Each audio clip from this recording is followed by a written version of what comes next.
Hi, love. I just finished my Stardew run yesterday.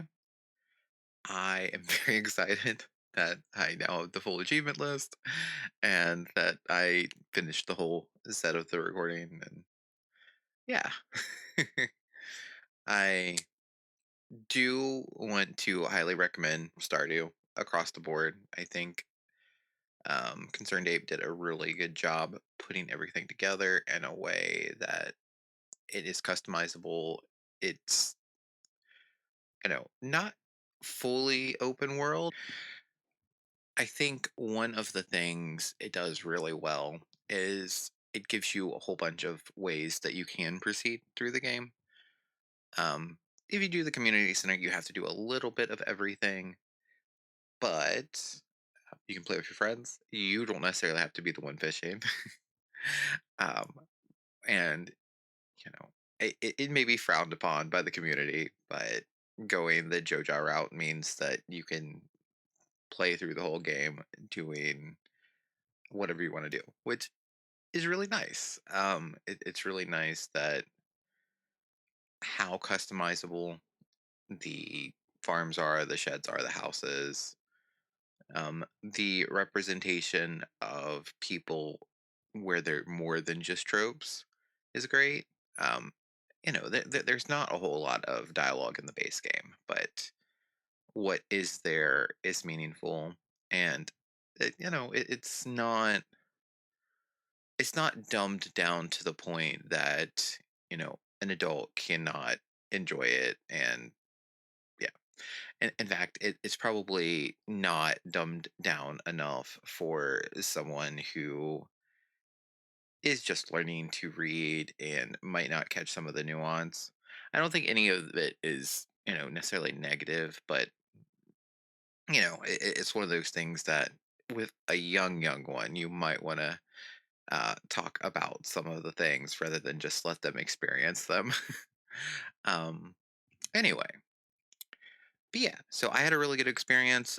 I would recommend to someone going out to finish their perfection run to not start with modded content.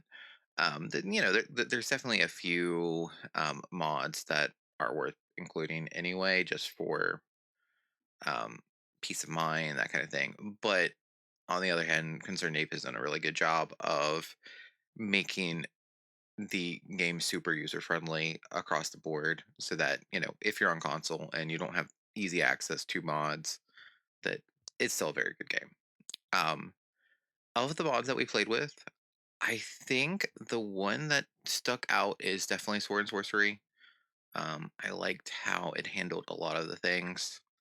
Um, it also is the only one that is, you know, finished. Definitely things that they can tweak, but like it felt like everything in it was wrapped up nicely with a bow, which was nice. I cannot say that for Expanded. I can't say that for Ridgeside. And I can't say that for Scarp.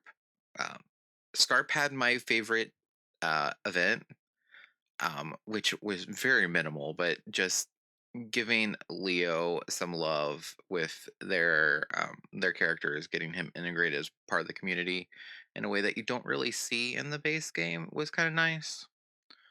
Um, I do wonder how much I just missed of event lines that are complete by not dating everyone you can date and not marrying everyone you can marry and getting them to their 14 heart scenes. But I don't think I missed a whole lot with that. Ridgeside, I'm looking at you and Helen and that whole thing with Kareen. I don't know. I hope that comes to a conclusion, but that's for future play. um, but yeah, I think both. Well, actually, all three had queer representation that is more detailed than what's in the base game, which is kind of cool. Expanded had Morgan, which identifies as they. Um, Ridgeside had Sean, um, and then Scarp. I'm trying to think. I know I don't know if it's explicit, but it's definitely implied that Rosa is um, not born female. I could that could just be my head canon because I'm thinking about it, and I don't know. Anyway, um, Sword and Sorcery. Every additional character is queer. um, but yeah, I think all of those big mods do have some power creep going on.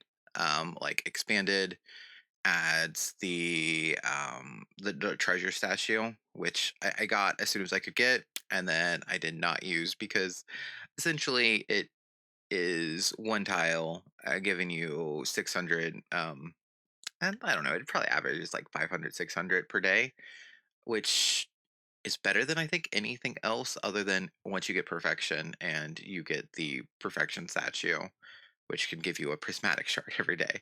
But like short of that, like I think it is the most profitable per tile recurring thing that you can get. Versus like the second most profitable one, which is the fairy honey beehives, which I think it's like with artisan maybe 960 every 4 days. Anyway, so yeah, and then Ridgeside.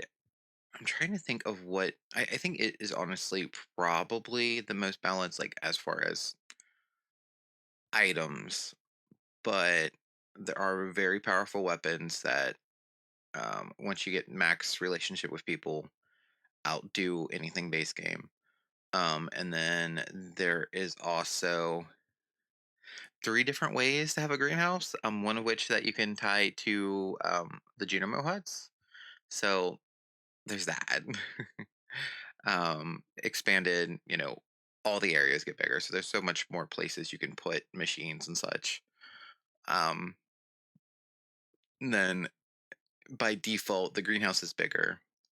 Um, you get an additional shed that you can use as a greenhouse and for kegs and such.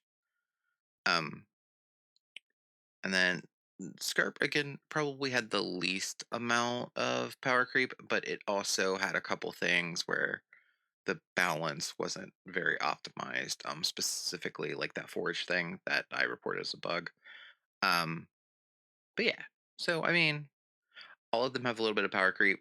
I would recommend always playing the base game without any major mods first, and enjoying it. And then when you go to do um, the, the bigger mods, pick one or two at a time. I think expanded is fine. It's everything's kind of integrated into the town to a point where it kind of works well with the rest of them. But then I would pick like Ridgeside or Scarp and sort of Sorcery or Scarp and one of the other ones rather than combine everything together, like I did.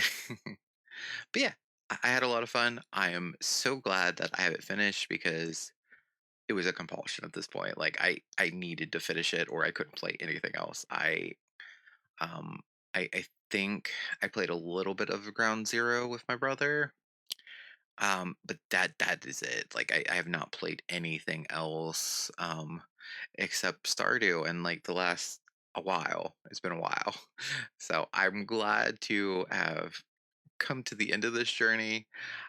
It's crazy that it took 8 years in game for me to get to the point where I reached perfection with all the mods.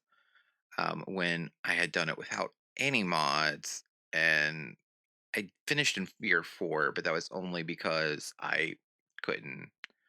Um, oh, the books weren't in yet, and I missed one of the cooking recipes, and I had to go through like the 2 year cycle again to get one of them.